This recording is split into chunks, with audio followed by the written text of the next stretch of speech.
Hello students, most awaited class 12th का first term का result आ गया है। बहुत सारे बच्चों को डाउट्स हैं इस बारे में कि क्या ये जो रिज़ल्ट आया है इसका 50% लिया जाएगा फाइनल में या कम परसेंटेज लिया जाएगा। कुछ बच्चों की परफॉर्मेंस बहुत अच्छी नहीं भी आई है, तो उन्हें बहुत परेशान होने की ज़रूरत नहीं है। इसके पहले क्लास 10th का भी टर्म 1 का रिज़ल्ट डिक्लेयर किया जा चुका है और अभी क्लास 12th का भी टर्म 1 का रिज़ल्ट आपका कल डिक्लेयर किया गया, यानी कि 19th को डिक्लेयर किया गया है। इसके पहले भी जब ये रिज़ल्ट डिक्लेयर किया गया था, एक सर्कुलर इशू किया गया था कि अगर जो परफॉर्मेंस है उसका डिपेंड करेगा कि किस प्रकार से उसका वेटेज लिया जाएगा, अगर ऑनलाइन होती है या ऑफलाइन होती है। तो बहुत सारी चीज़ें उस सर्कुलर में भी दी गई थी। अभी आपका एक लेटेस्ट सर्कुलर भी आया है, ये आपका 19th यानी कि कल ही की डेट का सर्कुलर है। इसमें कुछ चीज़ें और भी आपको क्लियर की गई हैं, उसके बारे में हम आपको बताने जा रहे हैं। पहले तो उन सभी बच्चों को बधाई, वो बधाई के पात्र हैं जिन्होंने कोविड की जो कंडीशन चल रही थी उसके बावजूद रह करके बड़े मन से पढ़ाई करी और बहुत अच्छे मार्क्स भी लाए हैं। और जिन बच्चों के मार्क्स थोड़े कम भी आए हैं उन्हें बहुत परेशान होने की ज़रूरत नहीं है, क्योंकि इसका वेटेज उम्मीद है कि कम लिया जाएगा। और अगर वेटेज कम होगा तो आपके मार्क्स पे ज़्यादा से ज़्यादा 2 या 3 नंबर का आपका फ़र्क पड़ेगा, इससे अधिक फ़र्क नहीं पड़ेगा। तो देखते ही जो सर्कुलर इशू किया गया है सीबीएसई का क्या है। ये मेन इसका जो सब्जेक्ट है that is the performance of the students of class 12th in term 1 examination. Okay, now circular number आपका दिया हुआ है, issued by the CBSE, provided for the conduct of board examinations for the session 2021-22 in two terms, that is term 1 and term 2। पहली चीज जो इसमें कहा गया है वो आपका ये है, the board is informing the school only about the theory performance. ये जो मार्क्स आपके भी डिक्लेयर किए गए दैट इज आउट ऑफ 40 और मे बी 35, जैसा भी आपका प्रैक्टिकल का सब्जेक्ट है। तो आपके जो इंटरनल के 10 मार्क्स हैं या 15 मार्क्स हैं that is not included. Okay, तो इसमें आपके सिर्फ और सिर्फ जो आपके थ्योरी पेपर के मार्क्स थे उसको ही इंक्लूड किया गया है। ये चीज़ बिल्कुल क्लियर उन्होंने दी है। Theory performance, okay, only theory performance is there. और दूसरी चीज़ क्या है, the performance of the individual student will not be made available on the website. आप इसको नहीं चेक कर पाएंगे, क्यों? क्योंकि जो रिजल्ट है ये आपके स्कूल को भेजा गया है, only the school can check. वो उनकी सीबीएसई की जो मेल होती है वहाँ से चेक कर सकते हैं। दूसरी चीज़ क्या है, जो परफॉर्मेंस अपलोड की गई किस बेसिस पे है, आपकी ओएमआर शीट की स्कैनिंग की गई थी। जो आपने एग्जाम दिया था, आपने एक ओएमआर शीट थी, जो भी इंस्ट्रक्शंस आपको दी गई थी उसके अकॉर्डिंग आपने फिल की थी और उसी स्कैनिंग के बाद आपके जो मार्क्स आए उन्हीं को अपलोड किया गया है। एंड थर्ड थिंग इज कि डिफिकल्टी लेवल को देखते हुए आपके सेट्स अलग अलग आते, क्वेश्चन पेपर के सेट्स अलग थे। कोई सेट आपका बहुत डिफिकल्ट था, कोई थोड़ा कम डिफिकल्ट था। तो डिफिकल्टी लेवल को ध्यान में रखते हुए भी जो रिजल्ट होगा उसको प्रिपेयर किया जाएगा। यानी कि आप देख सकते हैं हर चीज़ इन फेवर ऑफ स्टूडेंट ही आपकी की गई है। तो फाइनल रिजल्ट जो डिसाइड होगा वो आपका सेकेंड टर्म का ये सब चीज़ों को ध्यान में रखते हुए होगा, ऐसे नहीं किया जाएगा। फिर नेक्स्ट आपका है, in case the student miss their exams. उसमें बहुत सारी कंडीशंस थी, कोविड की वजह से मिस हो जाता है या किसी स्पोर्ट्स में, नेशनल इंटरनेशनल स्पोर्ट्स में, ओलंपियाड में पार्टिसिपेट करता है, उसके लिए एक अलग सर्कुलर था। Only theory performance has been communicated to the school. The information about practical project internal assessment is already with the school.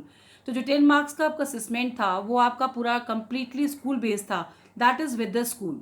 So theory marks आपके केवल अवेलेबल हैं इसमें, और आपको इसकी कोई भी मार्कशीट एकदम क्लियर मेंशन किया गया, no marksheet in pass certificate will be issued. कुछ भी नहीं होगा इसमें आपका कि टर्म 1 की आपकी अलग से कोई मार्कशीट होगी या पासिंग सर्टिफिकेट होगा, नो।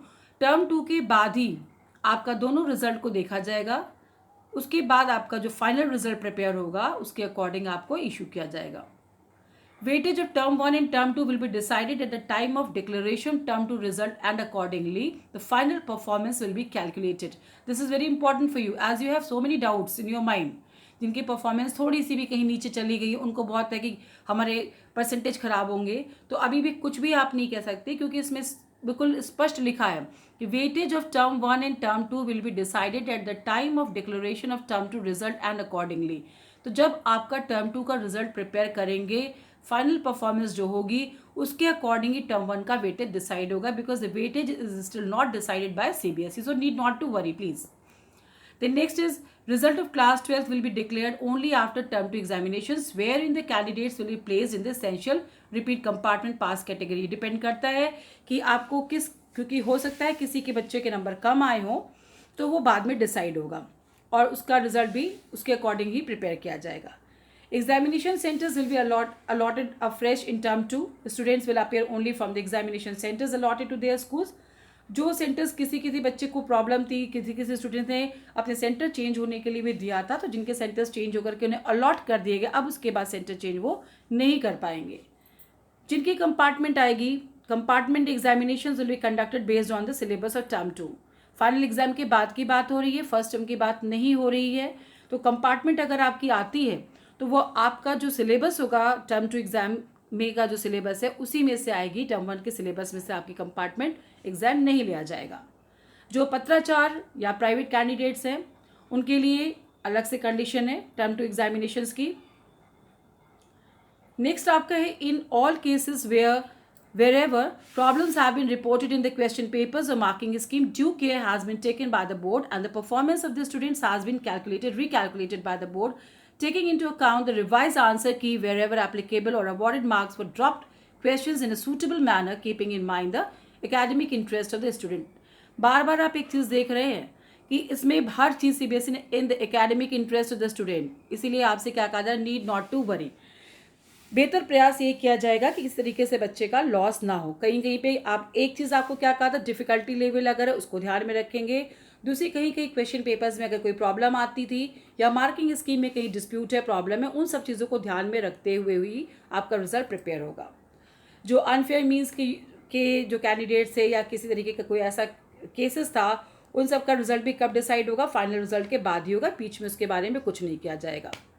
ऑनलाइन डिस्प्यूट रिड्रेसल, अगर किसी को इस रिजल्ट से लगता है कहीं कुछ प्रॉब्लम है and the candidate is not satisfied, तो उसके लिए भी आपका प्रोसेस है.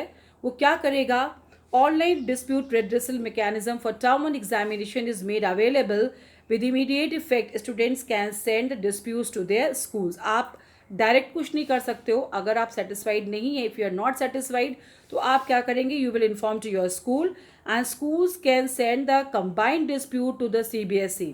और जितने भी बच्चों का आता है प्रॉब्लम, उन सबको कंबाइंड स्कूल भेजेगा CBSE को. ठीक है.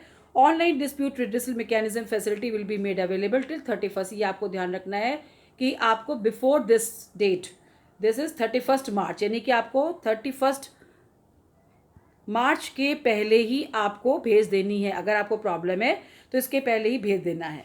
However, disputes will be decided along with the verification schedule after the declaration of the term 2 result. आप अपना डिस्प्यूट के बारे में भेज सकते हो, लेकिन जो होगा डिसीजन होगा वो कब होगा, या आपका टर्म 2 के रिजल्ट के बाद ही होगा. Performance of the students of 62 schools have been communicated previously और provisionally and is under scrutiny. तो बहुत सारे स्कूल्स की परफॉर्मेंस भेज भी दी गई हैं, रिजल्ट्स बहुत सारे स्कूल को भेज दिए गए हैं. तो दिस वाज ऑल अबाउट. जो एक चीज़ आपकी मेन निकल करके आ रही है वो क्या है कि किसी भी कंडीशन में बच्चे को परेशान होने की ज़रूरत नहीं है, because the weightage is still not decided by the CBSE. So be happy, need not to worry. Okay.